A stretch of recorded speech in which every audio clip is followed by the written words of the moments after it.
Hello everyone! Let me start off by saying, as with my previous videos, apologies for the appalling sound recording.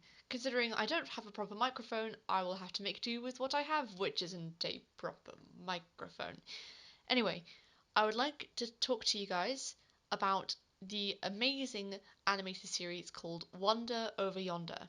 And I feel compelled to talk about this show because due to various different reports, this show is unfortunately getting cancelled. It's nearly finished season 2, the last episode of which is on this date, and it's incredibly upsetting that this is happening because Craig McCracken, the creator of the show, along with the rest of the team, actually have ideas for a possible season 3, so it's pretty crap, basically, that it's not going on, apparently.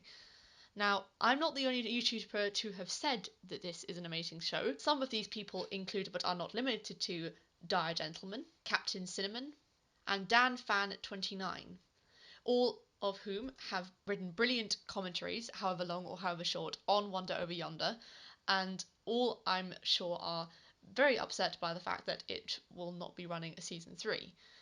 I think one good thing to publicise about the show is, as pointed out by reviews like Dire Gentleman, is that unlike a lot of the shows of today, which are very dark, which are very violent, Wonder Over Yonder does not have that to nearly the same extent. It's still, despite the fact that the season 2 is a lot darker, it's a much more cheery show than the majority of things, at least in the West, you get today.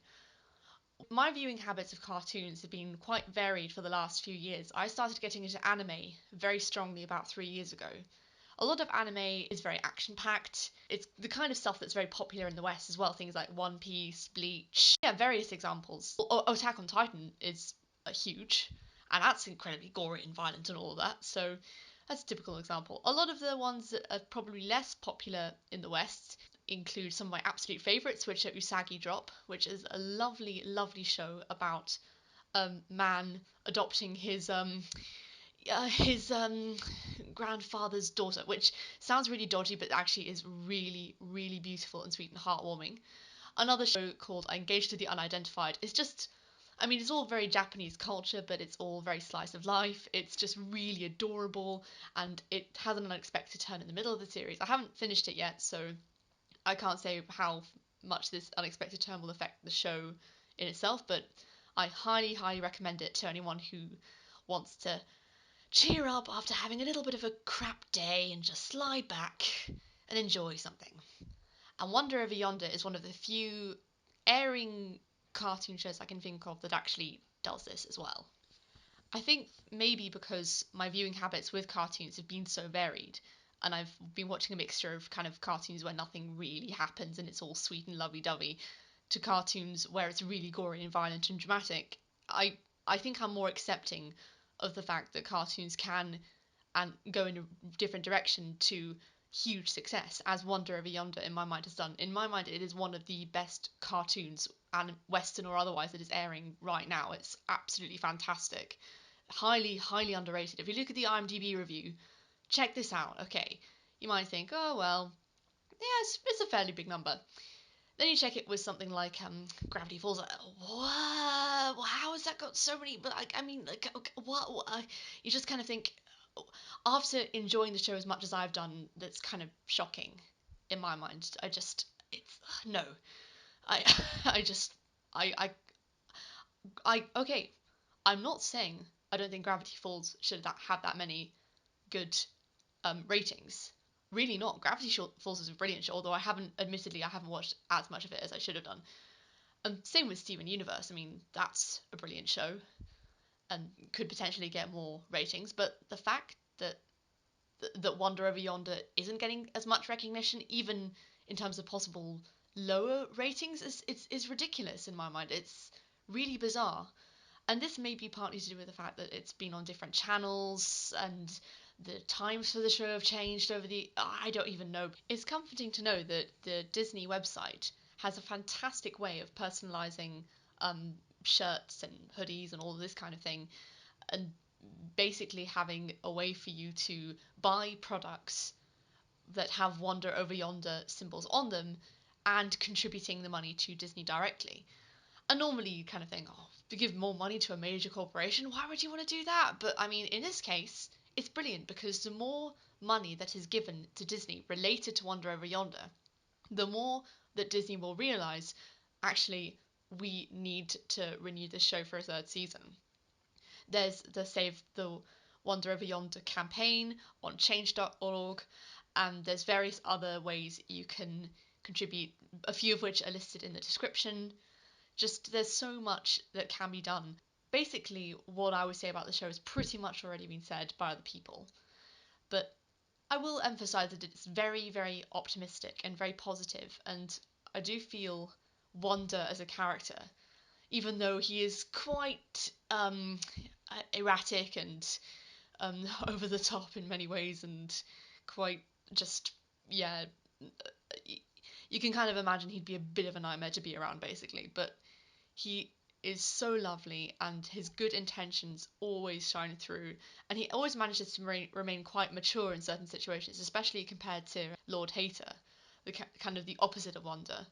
And in some ways, I do feel like I relate to Wanda. Like, I do sometimes try and be a little bit overly helpful, although, having said that, not quite as much as he does. But I do like to think that I can be more like Wanda in my behaviours. I can be more nice, I can be more helpful, more considerate, and with everyone. And I think it's nice that a character like Wanda can actually try and inspire you to be a better person. In some episodes, Wanda really isn't aware of what's going on, and it's up to Sylvia to kind of make sure that everything's fine. It is a problem with some animations nowadays that you don't get characters who you really want to be like. You might admire their physical strength, or you might admire their talents and their ability to conquer their fears or whatever, but there's nothing really that you kind of think, oh, if I have this personality trait, I can do better in life. I'm really upset that the show isn't more popular because people are, I think, addicted to the more violent adventures because it is so different from everything out there. And I'm not a hipster by any means, but I do like things that kind of go away from the norm and are not necessarily accepted by other people.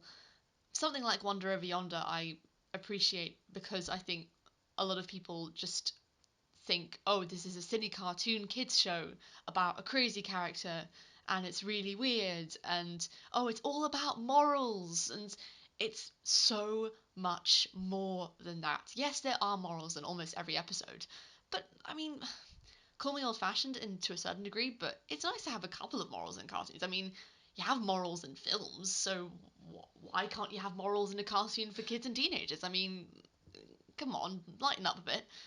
Some cartoons, from what I remember, did used to be really, really preachy, and you look back and you kind of think, oh, cringe, but Wonder Over Yonder does it in such a genuine way, doesn't force you to be anything. It just says, this is how Wanda does it. I mean, and maybe my interpretation is, oh, I can be more like Wanda, and then other people will say, well, I mean, I don't have to be like Wanda, do I? I mean, he's just a fun guy. I like him. I like the show. I find it entertaining. But yeah, it's interesting to see how different people view it and everything.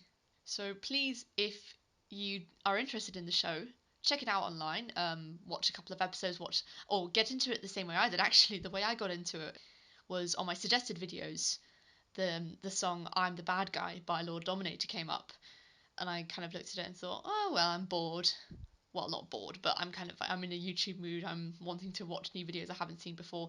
At that point, I was watching loads of Family Guy and things like that, and I wanted something a bit different. I watched it, and I didn't know anything about the show at all. Like, I vaguely recognised the main character, but other than that, I knew nothing at all. And I thought, wow, she's actually quite a badass villain. She can sing. She's a little bit sexualized, possibly, but I mean, whatever.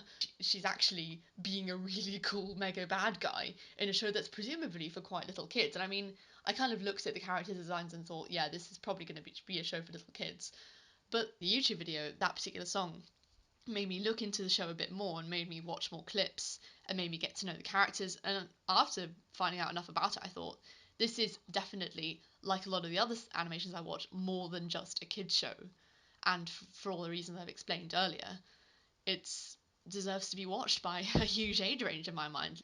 I've probably ranted on enough about this show. Just wanted to make this to say just how sad I am that we're not going to get a third season, because it really, really deserves a third season. Even if it's not necessarily, I guess, as long as the previous seasons have been, but we'll see how we get on. I mean, it hopefully we'll see even more creativity and even more brilliance from this animation.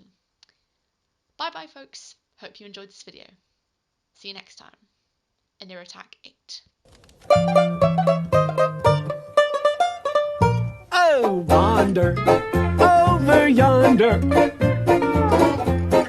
and check out this and that. If you wander over yonder,